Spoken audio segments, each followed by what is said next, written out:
L'été dans le Wyoming est une chose délicate. Cela peut commencer à 6 heures du matin et se terminer à midi avec une pluie battante et un blizzard, comme si quelqu'un là-haut en avait assez de la chaleur et avait décidé d'allumer le réfrigérateur. Ce jour-là, la chaleur s'est intensifiée et ne montrait aucun signe de diminution. Le soleil tapait si fort sur l'asphalte qu'on avait l'impression qu'un énorme toast sans pain était en train d'être préparé sur le sol. Le Sydney Diner, défraîchi, avec une enseigne écaillée et une sonnette qui sonnait toujours une demi-seconde trop tard, se dressait au bord de l'autoroute comme une ligne oubliée dans le journal de quelqu'un d'autre. À l'intérieur, ça sentait les œufs au plat, le café trop torréfié et ceux qui n'attendaient plus de monnaie. Les murs étaient presque couverts de photos jaunies de cow-boys, de vieux chariots et de victoires d'autres personnes. Daniel Strong était agenouillé près de la machine à café, jurant dans sa barbe. Pas fort, juste assez pour qu'aucune grand-mère modeste ne rougisse, mais pour que la machine sente, il vaut mieux ne pas discuter avec elle. Il portait une vieille chemise de travail, un jean gras et des mains qui se souvenaient de tout, d'un boulon à une clé. « Je peux m'en occuper moi-même, monsieur Strong », dit une serveuse nommée Lily, jeune, avec une queue de cheval et des yeux qui avaient appris trop tôt à cacher leur lassitude. « Tu peux le faire, ma fille, murmura-t-il sans se retourner. Seulement si vous voulez que votre café siffle comme un vieil homme sous oxygène, alors allez-y. Et si tu veux qu'il coule et ne jure pas, alors laisse-moi le faire. Elle gloussa, fit un pas en arrière et essuya les miettes du comptoir avec un chiffon. Alors, je fais le plein des voitures et ensuite je répare les cafetières, continua-t-il. Voici votre pension. Vous semblez être venu pour vous détendre. Mais vous travaillez à nouveau gratuitement. Comme une armée, mais sans uniforme. Lily gloussa. Pas fort, mais suffisamment pour qu'elle remarque qu'il ne la dérangeait pas. Il était l'un des nôtres. Le genre de vieil homme avec qui il ne faut pas avoir peur du silence. Il s'est levé et a frappé la voiture sur le côté. L'appareil siffla, cligna des yeux et prit soudainement vie. De la vapeur sortait du bec, comme pour s'excuser de manière démonstrative. Tu vois, je t'avais dit que ça marcherait. Il suffit de lui parler comme à un être humain. J'espère que vous et la voiture êtes enfin parvenus à un accord. Sinon, j'ai peur qu'elle ait encore du caractère. Cette chose, son caractère est plus léger que celui de mon ex. Même si tous les deux peuvent bouillir de rage. Ils ont tous les deux ri. Lily, plus fort. Lui, à peine perceptible. La porte s'est ouverte. La cloche a sonné tard, comme toujours. Un homme est entré, jeune, haut, dans le nouvel uniforme du shérif du comté, bouchon lisse, pantalon repassé. Le visage est frais, comme un rapport que personne n'a encore lu. Rob Clayton, le nouveau shérif, un ancien agent de patrouille d'un autre comté, est arrivé dans le nouveau lieu avec l'idée de rétablir l'ordre. Il jeta un coup d'œil autour de la pièce, comme pour vérifier qui devait de l'argent à qui. J'ai vu Daniel toujours debout près de la machine à café avec la clé dans sa main et Lily essuyant le comptoir. « Bonjour », dit Clayton. « Où il fait déjà jour, à en juger par la chaleur. »« C'est difficile à comprendre », répondit Daniel. « Nous avons soit le soleil, soit une pelle. Dans les deux cas, c'est de la sueur. » Le shérif s'est approché. Je me suis assis au comptoir. J'ai entendu dire que les personnes âgées se rassemblent ici, ceux qui aiment se souvenir de ce que c'était et raconter à quel point c'est devenu grave. Lily se tendit. Daniel hocha simplement la tête. Ceux qui n'aiment pas qu'on leur dise de qui se souvenir et comment se rassembler ici. C'est juste, répondit Clayton en haussant les épaules. Et toi, qui es-tu? Personne, juste un mécanicien. Que fais-tu avec cet appareil? J'ai une conversation à cœur ouvert avec lui. Parfois, les machines comprennent mieux que les gens. Le shérif rigola, mais les yeux restaient piquants. Il s'est levé. Je me suis rapproché. Il regarda l'instrument dans les mains de Daniel, puis sa chemise. « De quel garage viens-tu? Je suis tout seul. Tout le monde ici le connaît. Avez-vous vos documents avec vous? Est-ce que j'ai l'air d'un criminel? Ah, tu as l'air de quelqu'un qui n'aime pas répondre aux questions. » Lily voulait intervenir, mais Daniel secoua légèrement la tête. Puis il sortit son permis de conduire de sa poche et le tendit à Clayton.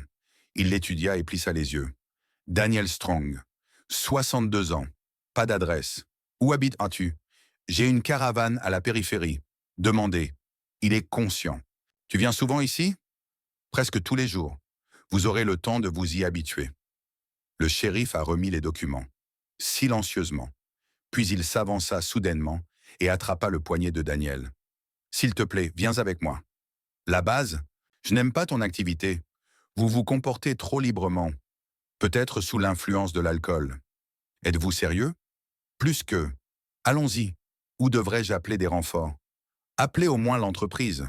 Mais laissez-moi d'abord poser la clé. Il a lentement placé l'instrument sur le support.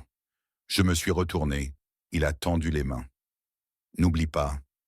Je ne résiste pas. Je ne suis qu'un vieil homme avec une clé à molette. Clayton a mis les menottes. Dur. C'était comme si les menottes savaient qu'on leur avait donné du pouvoir. Lily haleta. L'homme âgé à la fenêtre s'est levé, mais s'est rassis lorsqu'il a vu le regard du shérif.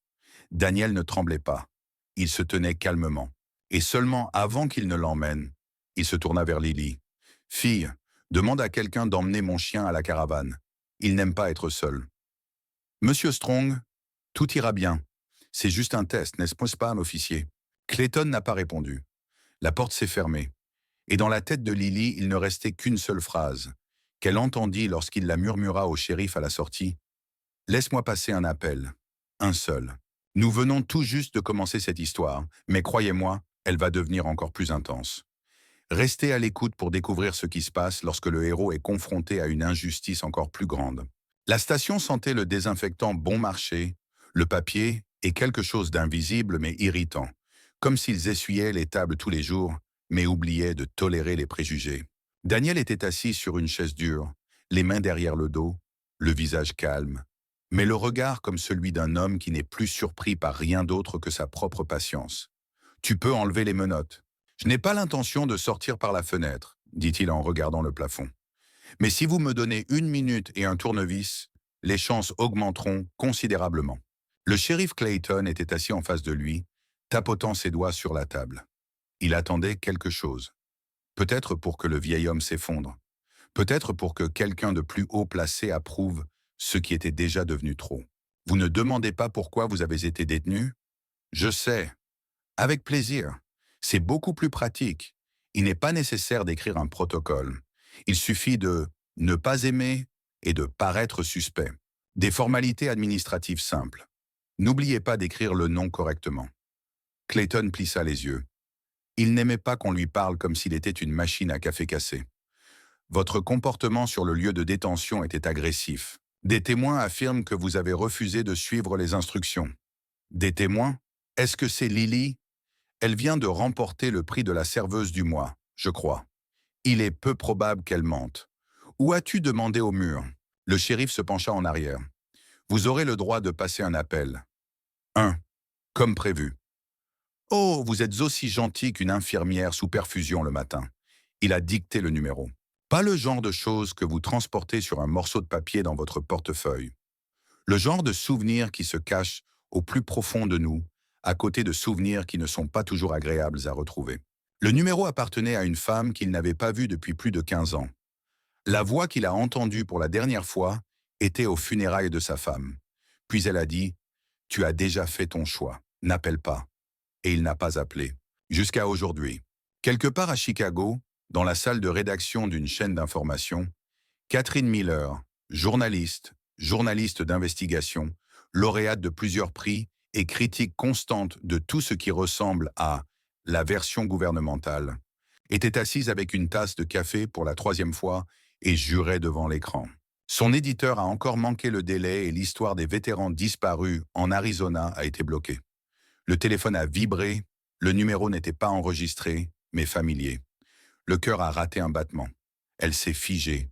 Elle a décroché le téléphone. « Bonjour. Chat, c'est moi. » Silence.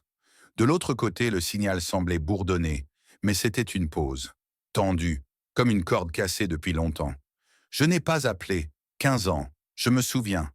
Où es-tu? Détenu. Wyoming. Ils diront qu'il a résisté. Mais tu sais comment je résiste. Pourquoi m'appelles-tu maintenant? Parce que si je ne suis pas là demain, quelqu'un devrait savoir où chercher. Tu me fais peur. Je sais, je me fais peur. Mais si ce n'est pas moi, alors qui? Elle n'a pas pleuré. Catherine Miller n'avait pas pleuré depuis qu'elle avait 18 ans et que son père ne s'était pas présenté à sa remise de diplôme. Mais quelque chose tremblait. Bien, je vais venir.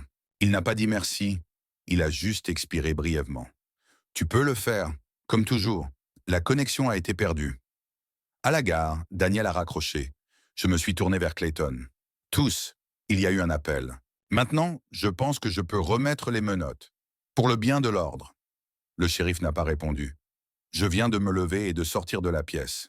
Dans les rues de Wendrow, où les voitures roulaient autrefois sans ralentir, elles s'arrêtaient désormais au ciné dinner. Les gens ont demandé s'il était vrai qu'un vieil homme qui aidait à la machine à café avait été arrêté. Quelqu'un a été surpris. Quelqu'un était silencieux. Mais la conversation a commencé. Catherine s'est envolée le lendemain matin. Elle n'a pas fait de voyage d'affaires. Elle vient de partir. Silencieusement. Elle a laissé une lettre au rédacteur en chef. Si je ne reviens pas, cela signifie que j'ai trouvé la véritable histoire. En chemin, elle se souvint de ses mains. Pas ceux qui lançaient le ballon ou tenaient le volant. Et ceux qui l'ont un jour tenue dans leurs bras lorsqu'elle pleurait après être tombée de son vélo. Il n'a pas dit « N'aie pas peur » ou « Ne pleure pas ». Il a dit « Tu es forte. Ça fait juste mal maintenant. Ça passera. » Et maintenant, elle était en route pour découvrir pourquoi un homme avec de telles mains était à nouveau menotté. Et qu'a-t-il caché pendant tant d'années? Ah, et au Pentagone, un capitaine vérifiant les correspondances automatiques d'empreintes digitales s'est figé. L'écran clignotait. Sujet, Daniel Strong, niveau d'accès, niveau 5. Le sujet ne doit pas être détenu sans l'autorisation du général Mason. Qu'est-ce que... murmura le capitaine. Et qui a même publié son nom dans la base de données générale. Il a décroché le téléphone. Et 30 secondes plus tard, la salle d'alarme s'est allumée en rouge. Confidentialité violée. Activé Shadow Echo. Tout ne faisait que commencer. Nous sommes au bord du point culminant. Ce qui va se passer maintenant va tout changer. Vous ne pouvez tout simplement pas manquer la fin de cette histoire. Dans les couloirs du Pentagone, le silence ne signifie qu'une chose. Quelqu'un a trop appris. Dans une pièce sans fenêtre maintenue à la température d'un cimetière, le général Howard Mason tenait une tablette sur laquelle clignotait un seul fichier. La légende dans le coin supérieur indique « Daniel Strong, activation, niveau 5. Demande de suppression, refusée. » Le général n'était pas homme à s'agiter, c'était un homme dont on devait prendre soin. Mais à ce moment-là, même lui sentit l'anxiété s'insinuer sous sa peau. Qui a permis que ces empreintes digitales apparaissent dans une base de données ouverte? Demanda-t-il sans quitter l'écran des yeux. Personne, monsieur, répondit le capitaine dans le coin, sans lever les yeux. C'était un problème.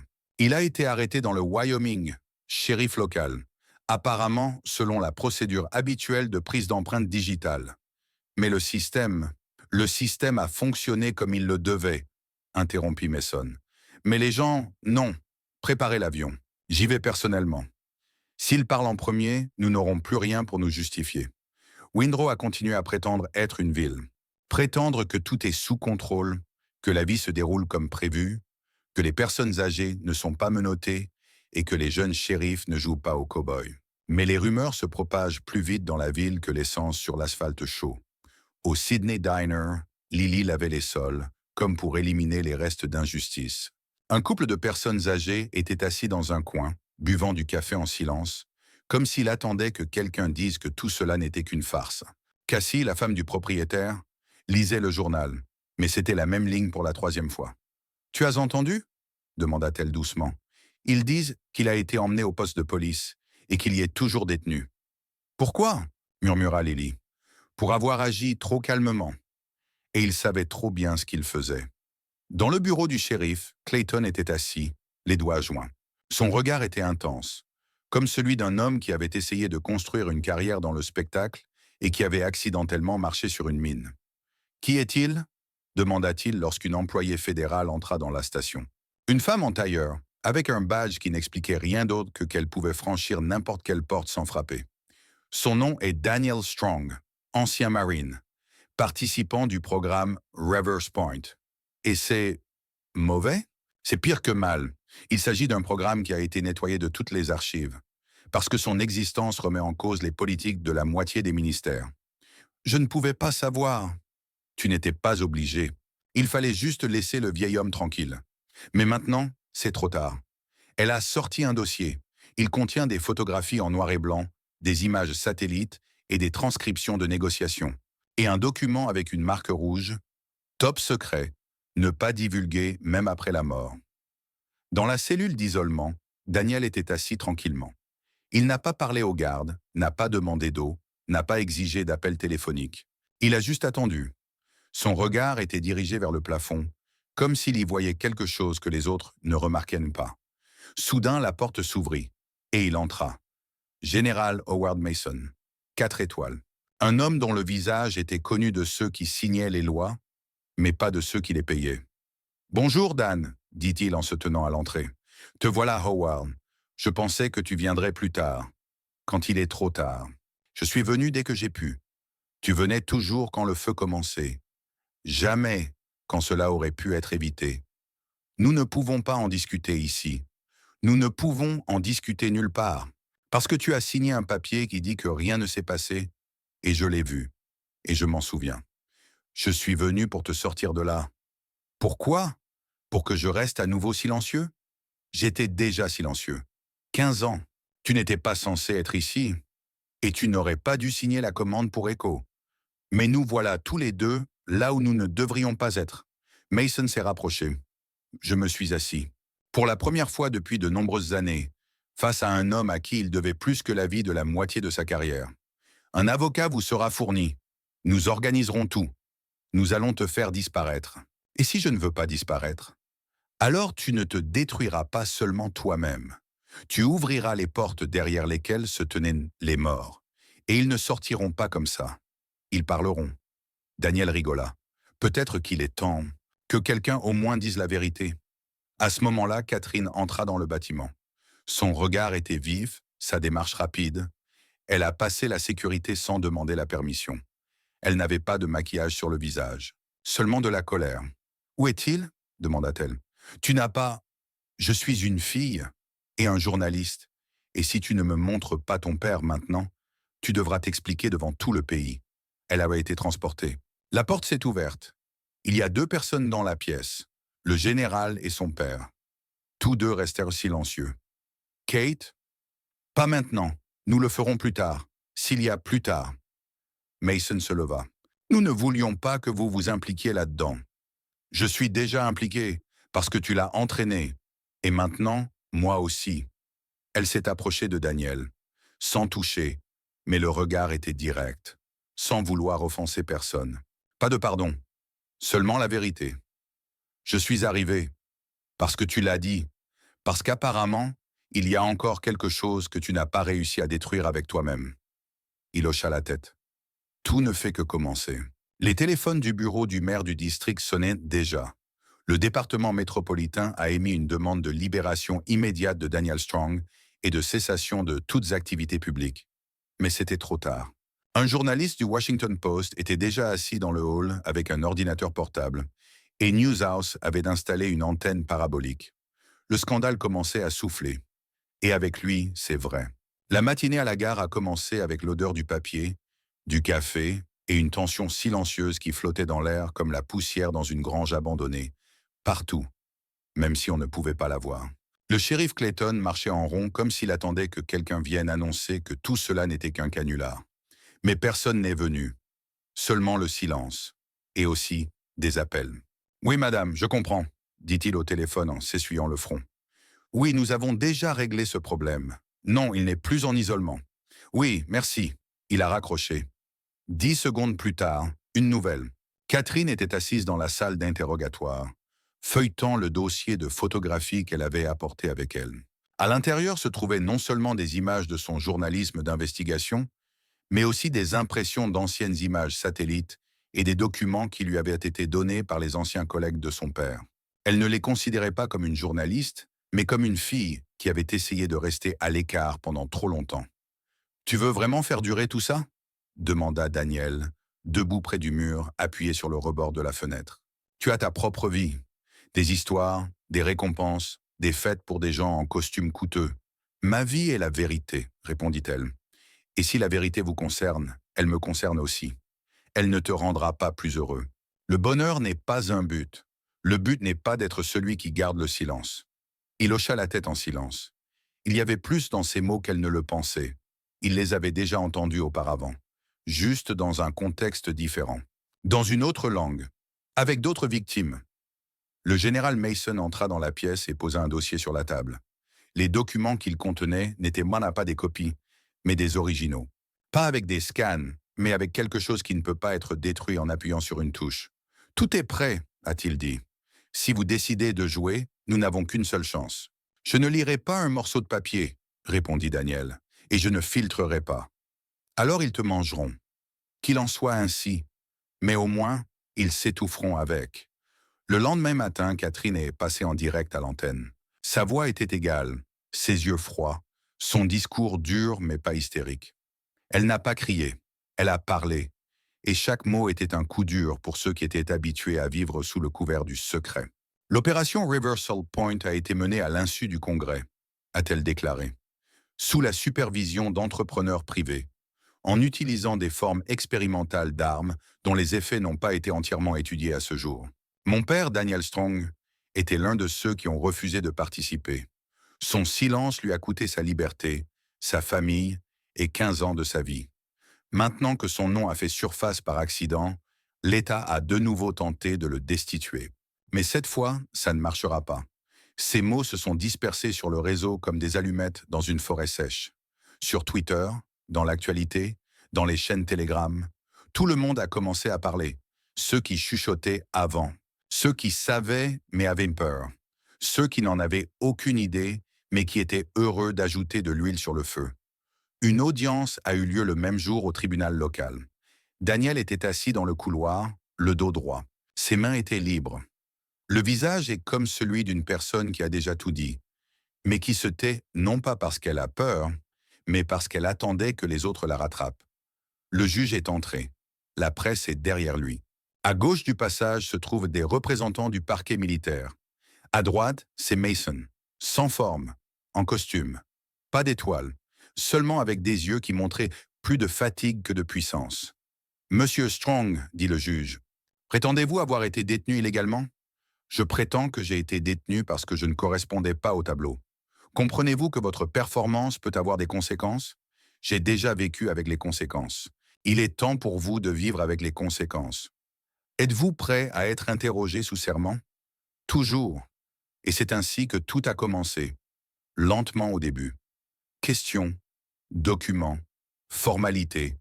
Alors, plus vite. Mention d'entrepreneur, rapport perdu, commande donnée sans approbation. Mason resta silencieux. Mais ensuite il s'est levé. « Je ne vais pas mentir, a-t-il dit. Je le savais, j'ai signé. Mais je savais aussi que sans Daniel Strong, la moitié des personnes qui jugent aujourd'hui ne vivraient pas assez longtemps pour voir cette opportunité. » Il se tourna vers Daniel. « Désolé, pas pour moi, répondit-il. Tu ne me dois rien. » Après la réunion, les caméras se sont déplacées dans la zone. Daniel n'est pas sorti par la porte d'entrée. Il n'a pas donné d'interview. Il n'a pas posé. Il vient de partir. Lentement, en bas des marches, sur le côté. Vers le coucher du soleil, si c'était un film. Mais c'était la réalité. Catherine marchait à côté de moi. Elle est restée silencieuse. À un moment donné, il s'est arrêté. « Tu es toujours en colère ? » ?»« Non, je m'en souviens juste. Moi aussi. Mais maintenant, ce n'est plus seulement moi. » Le lendemain, le Sydney Dinner a ouvert comme d'habitude. Mais il y avait une photo accrochée à l'intérieur. Pas un cadre, pas un mémorial. Juste une photo prise par l'un des visiteurs. On y voit Daniel en train de réparer une machine à café. Et à côté d'elle se trouve Lily. Et sur leurs deux visages se trouve cette expression que seuls ceux qui, sur le moment, ne pensent ni au passé ni au futur ont. Assurez-vous simplement que le café est chaud. 3 semaines se sont écoulées. Pendant ce temps, la ville avait acquis de nouveaux nids de poules, un nouveau shérif au sourire incertain et le vieux sentiment que la vie était peut-être revenue à la normale. Seuls les cercles sont devenus un peu plus larges. Daniel Strong est retourné au Sydney Diner. Non pas parce qu'il voulait du café, même si le café ici ressemblait encore à la vérité brûlée que les gens boivent encore de toute façon, mais parce qu'il savait que c'était là que tout avait commencé. Et là peut-être, cela valait la peine de s'arrêter. Il était assis près de la fenêtre, comme toujours. Devant lui se trouvent une tasse, une cuillère et un journal qu'il n'a pas lu. Il ne lisait jamais le journal, il le parcourait simplement. cherchant quelque chose de plus que de simples nouvelles dans les mots. Lily est venue et a servi du café. Tout est comme d'habitude demanda-t-elle. Ouais, mais cette fois-ci, avec du silence au lieu de sucre. Elle sourit. Vous avez maintenant une réputation, une perspective effrayante, surtout pour un homme qui a passé la majeure partie de sa vie à choisir d'être invisible.